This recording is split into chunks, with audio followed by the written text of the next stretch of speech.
que o incomoda mais nessa vida, ministro? A espera. A espera.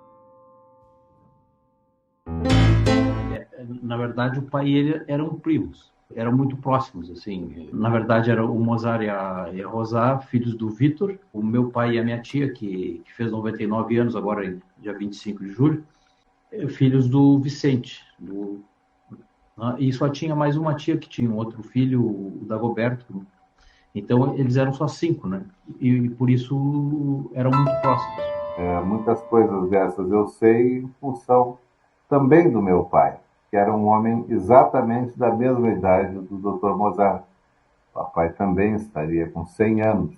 O Dr. Mozart, se eu não me engano, em julho agora ele fez 100 anos. Nós tivemos até uma celebração ocorrida na Faculdade de Direito, por iniciativa da Câmara de Vereadores e da Prefeitura aqui de Pelotas, que utilizaram o espaço da Faculdade de Direito para essa celebração do centenário de nascimento do ministro Mozart.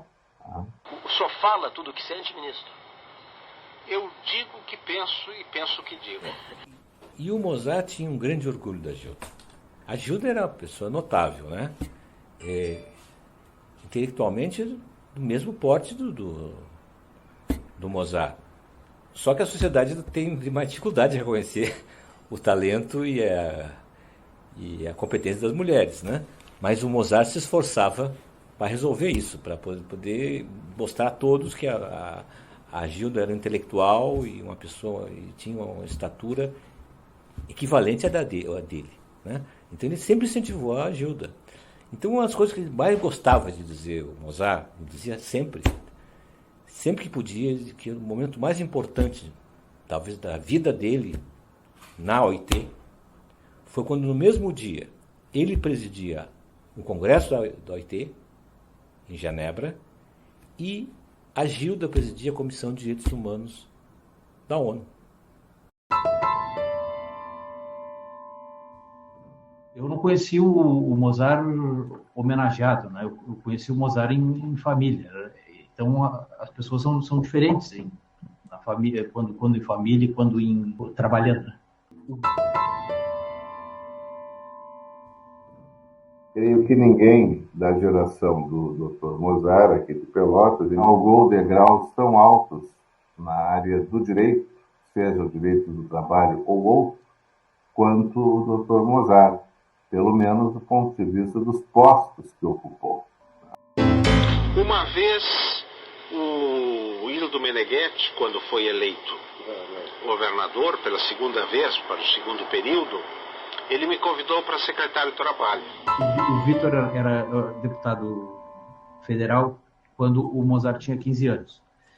E faleceu fazendo campanha política em Caxias, né? Durante um discurso ele passou mal, estava sendo transmitido por rádio, inclusive o pessoal aqui ficou sabendo tal, da situação. Mozart tinha sempre situações pitorescas, né, que sempre com uma tirada boa, ele tinha um humor maravilhoso. Para quem não o conhecia, talvez ouvisse mais de forma taciturna, mais impostada, ele falava dessa forma, mas ele era uma pessoa agradabilíssima de convívio. E tinha um humor maravilhoso, né? A gente ria com as coisas que ele dizia, de uma maneira muito peculiar, né? Sempre sério, mas com um humor maravilhoso. Era o que eu gostava de estar junto com ele. A geração dos meus professores, por exemplo, de certa forma, também a geração do Dr. Mozart. E muitos foram muito próximos dele. A irmã dele, a doutora Rosa Russomano, foi minha professora. E a doutora Rosa, a irmã do Dr. Mozart, ela integrou a comissão de notáveis na época da Constituinte. Ela integrou uma comissão de notáveis que foi convocada no governo Sarney para elaborar a nova Constituição.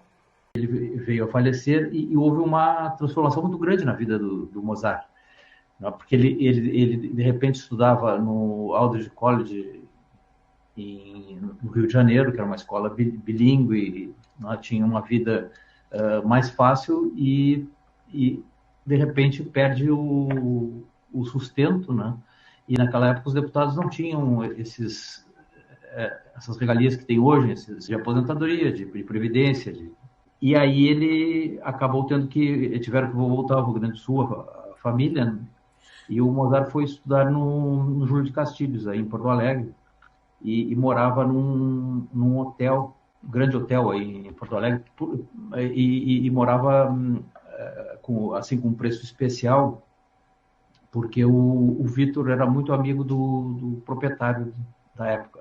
O primeiro juiz do trabalho em Pelotas foi criado e ele foi o primeiro juiz, mas acho que ele envidou esforços também para que isso ocorresse, para que fosse criada a Justiça do Trabalho aqui.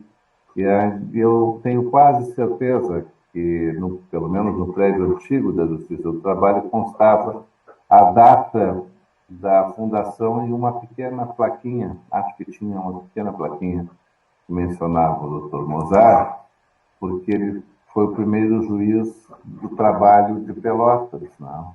Não tinha Justiça do Trabalho. Uma pessoa que elevou o direito do trabalho brasileiro a um padrão de excelência, que é reconhecido em todos os países, especialmente no nosso entorno, porque era um homem que era amigo de Pá Rodrigues, era um amigo de todos os grandes ícones do direito do trabalho latino-americano, um homem que presidiu a OIT, né? Pouca gente sabe disso, mas num momento extremamente importante para a afirmação da OIT, quem estava lá era Mozart Vitor Russomano.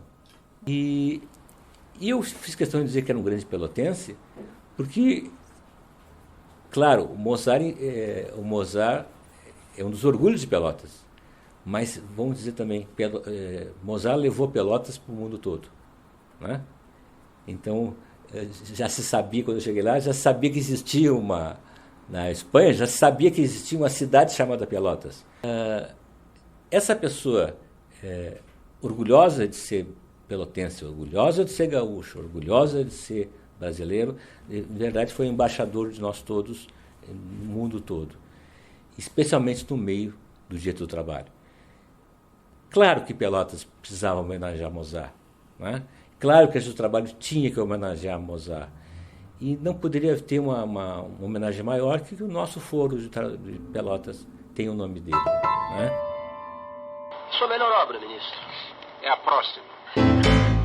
O senhor vive o presente de verdade? Vivo, mas como todos do signo do Câncer, muito ligado ao passado. Muito ligado ao passado.